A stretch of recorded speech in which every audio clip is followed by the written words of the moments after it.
হাসনাত আব্দুল্লাহর আসনে ভোটের প্রচারকে ঘিরে উত্তেজনা, ভিডিও ভাইরালের জেরে বিএনপির মঞ্জুরুল হাসানকে বহিষ্কার।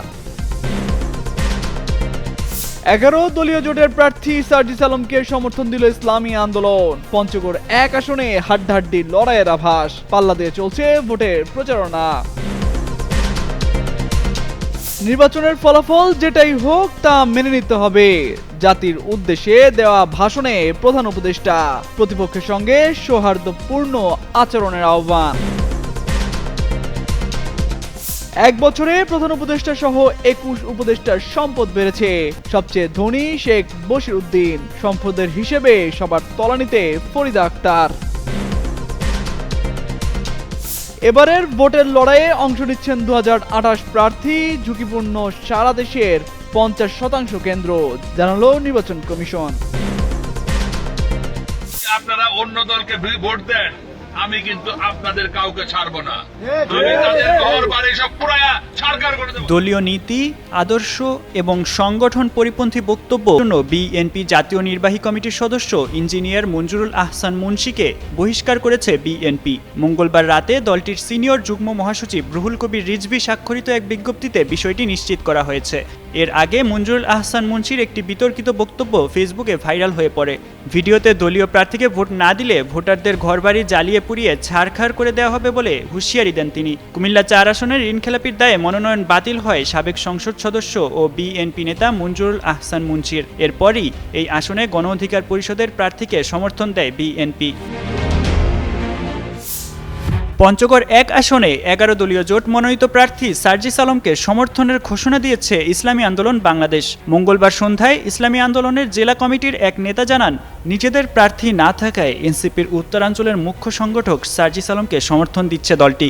এর আগে দলটির বিভিন্ন স্তরের নেতারা সার্জিস আলমের সঙ্গে বৈঠক করে সমর্থন জানান। তারা জানিয়েছেন, এ আসনে ইসলামী আন্দোলনের কোনো প্রার্থী নেই, তাই নীতিনিষ্ঠ ও জনবান্ধব রাজনীতির স্বার্থে তারা জুলাই আন্দোলনের অগ্রনায়ক সার্জিস আলমের প্রতি সমর্থন দিয়েছেন। এই আসনে সার্জিস আলমের শাপলাকলির প্রতীকের পক্ষে তারা স্বতঃস্ফূর্তভাবে কাজ করবেন।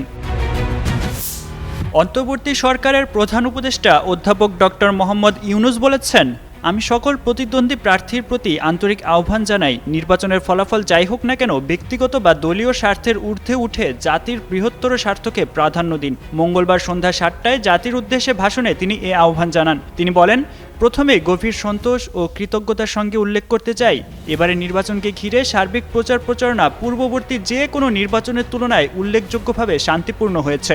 মত ও আদর্শের পার্থক্য থাকা সত্ত্বেও রাজনৈতিক দলগুলো সংযম দেখিয়েছে, প্রার্থীরা দায়িত্বশীল আচরণ করেছেন এবং সাধারণ মানুষ সচেতন থেকেছেন। এই পরিবেশ হঠাৎ করে তৈরি হয়নি, এটি সম্মিলিত দায়িত্ববোধের ফল। তিনি আরও বলেন, আজ আমি বিশেষভাবে কথা বলতে চাই আমাদের তরুণ ভোটার ও নারী ভোটারদের সঙ্গে। আপনারাই সেই প্রজন্ম যারা গত 17 বছর ধরে ভোটাধিকার থাকা সত্ত্বেও ভোট দিতে পারেননি। আপনারা বড় হয়েছেন এমন এক বাস্তবতায় যেখানে ভোটের মুখোশ ছিল কিন্তু ভোট ছিল না, ব্যালট ছিল কিন্তু ভোটার ছিল না। এই দীর্ঘ সময়ের বঞ্চনা ও অবদমনের সবচেয়ে বড় মূল্য জাতিকে প্রতিদিন দিতে হয়েছে। তবু আপনারা আশা ছাড়েননি, অন্যায়ের সামনে মাথা নত করেননি। আন্দোলনে, প্রতিবাদে, চিন্তায় ও স্বপ্নে আপনারা একটি নতুন বাংলাদেশের আকাঙ্ক্ষা লালন করেছেন। আজ জুলাই গণঅভ্যুত্থানের মাধ্যমে ইতিহাসের গতিপথ বদলানোর সেই দিনটি এসেছে।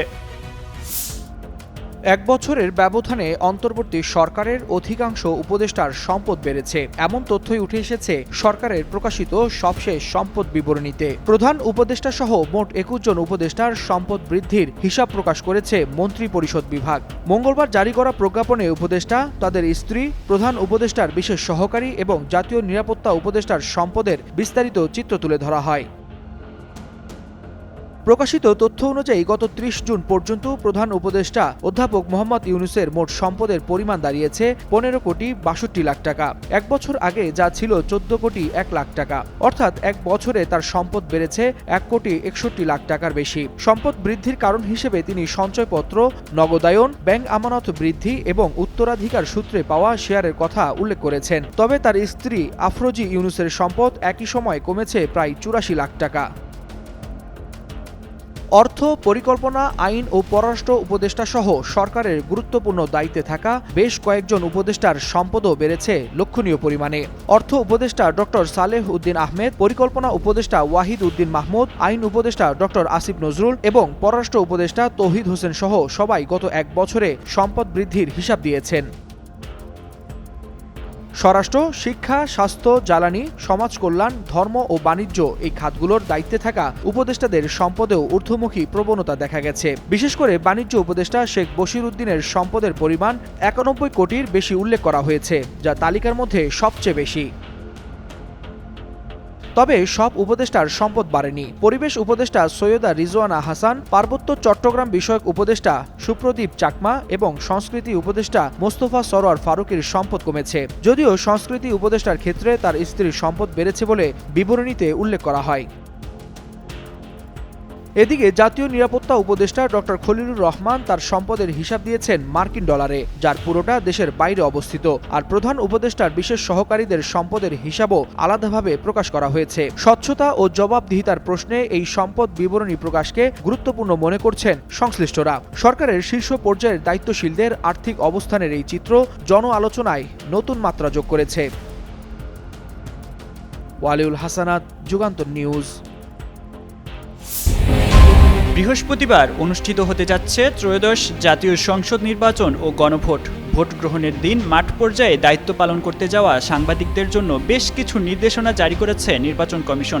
নির্দেশনায় ভোট কেন্দ্রে সাংবাদিকদের করণীয় ও বর্জনীয় বিষয়গুলো বিস্তারিতভাবে উল্লেখ করা হয়েছে। এতে বলা হয়, সাংবাদিকরা ভোট কেন্দ্রে প্রবেশের আগে প্রিজাইডিং অফিসারকে অবহিত করে ভোটকক্ষে প্রবেশ করতে পারবেন। কেন্দ্রের নির্বাচন সংক্রান্ত তথ্য প্রিজাইডিং অফিসারের নিকট থেকে সংগ্রহ করা যাবে। এছাড়া ভোট গণনার সময় উপস্থিত থেকে ছবি তোলার অনুমতিও থাকবে। ভোট কক্ষ থেকে নিরাপদ দূরত্ব বজায় রেখে সচিত্র সংবাদ প্রচার করা যাবে। তবে এক্ষেত্রে ভোট কেন্দ্রের প্রিজাইডিং অফিসারের নির্দেশনা অবশ্যই অনুসরণ করতে হবে। যা করতে পারবেন না তা হলো কোনোভাবেই গোপন ভোটদান কক্ষে প্রবেশ করা বা সেখানে ছবি তোলা যাবে না। একসঙ্গে 2 জনের বেশি সাংবাদিক ভোটকক্ষে প্রবেশ করতে পারবেন না এবং সেখানে 10 মিনিটের বেশি সময় অবস্থান করা যাবে না। ভোটকক্ষ থেকে কোনো মাধ্যমেই সরাসরি বা লাইভ সংবাদ সম্প্রচার করা যাবে না। ভোটকক্ষে নির্বাচনী কর্মকর্তা, নির্বাচনী এজেন্ট বা ভোটারদের সাক্ষাৎকার নেওয়া নিষিদ্ধ।